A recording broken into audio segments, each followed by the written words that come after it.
Enough with the groupthink of the transnational expert class. South Australian Senator Alex Antic put it this way in the Aussie Parliament in Canberra. This is Australia, not the People's Republic of China.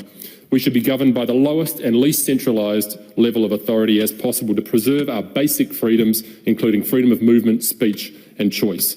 It's time we scaled back the power of these bureaucracies, and it's time that politicians who say they love this country to go out and prove it. It's time we drain the billabong. It's time we drain the billabong, a word formerly of exclusively Australian application, but fetid, toxic billabongs are now to be found all over the UK, Canada, and elsewhere in Her Majesty's Dominion. Senator Antic joins me now. Senator, that was a magnificent performance in Canberra. Are you slightly surprised at the way half the population of Australia, like half the population of the UK, like half the population of Canada, is still prepared to defer to these experts even after they've wrecked everything?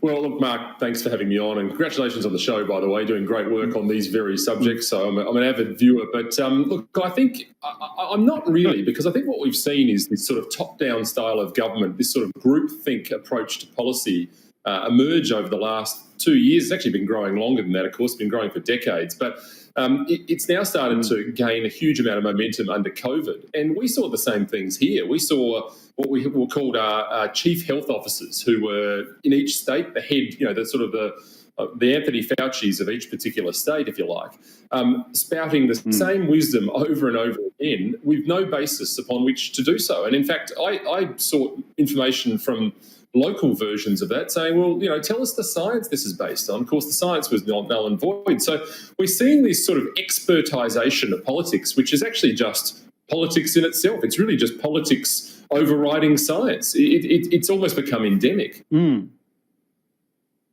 It's also anti-democratic, because one of the common features of this is that legislatures became less important over the last few years. Oppositions didn't really want to oppose vigorously. In many cases, they agreed. They just wanted more of this stuff. Yet we notice common things now around the Western world. You have excess mortality in Australia, as they do in many European countries, as they do in the United States.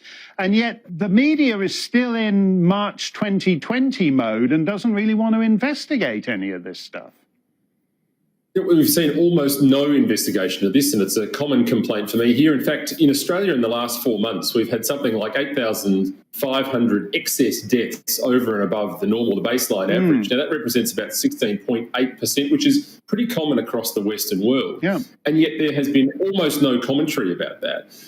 It's been this incredible period of fear-mongering, and the fear has led to people happily sacrificing their liberty at the altar of safety, if you like. And in Australia, we've seen a similar thing across all of our states. Each state parliament has effectively handed over power to the bureaucracy. Here in my home state of South Australia, we did that for 2 years under the guise of a so-called emergency.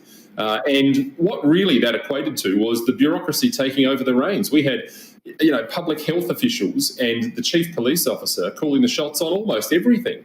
It's sort of bizarre, but the thing that really alarms me is that COVID is the beginning of that. We're seeing that same model rolling out now from this so-called declarations of climate emergencies all over the Western world. I think that model is going to be repeated. The sort of the politics of emergency and the emergency direction is the greatest danger to democracy in 2022. You made an interesting point with respect to the Commonwealth Games, where it turns out that an Australian cricketer has basically been allowed in to infect the entirety of the British Isles. And you pointed out that this was in striking contrast to the treatment of a Serbian tennis player when he wanted to come to Australia. So there's no consistency about any of this stuff, is there? Well, no, there never was. I mean, the decision to not allow Novak to come in really I mean, it wasn't based in scientific fact. And now we see the dial shifting, and we have a Commonwealth Games athlete who was allowed to play despite being COVID positive. And, you know, I think the Australian team won the gold medal, which is a good thing. But in the meantime, there's been all these reports about wearing masks instead of isolating and all this sort of thing. You know, the dial seems to have shifted here.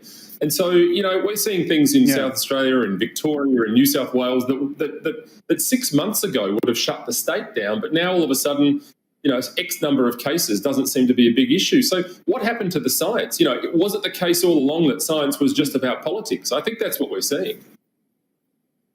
Yeah, it's like political science, which doesn't mean quite what it used to. Thank you very much, Alan. I'm cowering in fear over that Australian at the Commonwealth Games. I'm not going within 200 miles of Birmingham until he's on a plane back to Sydney. Thank you very much, Alex.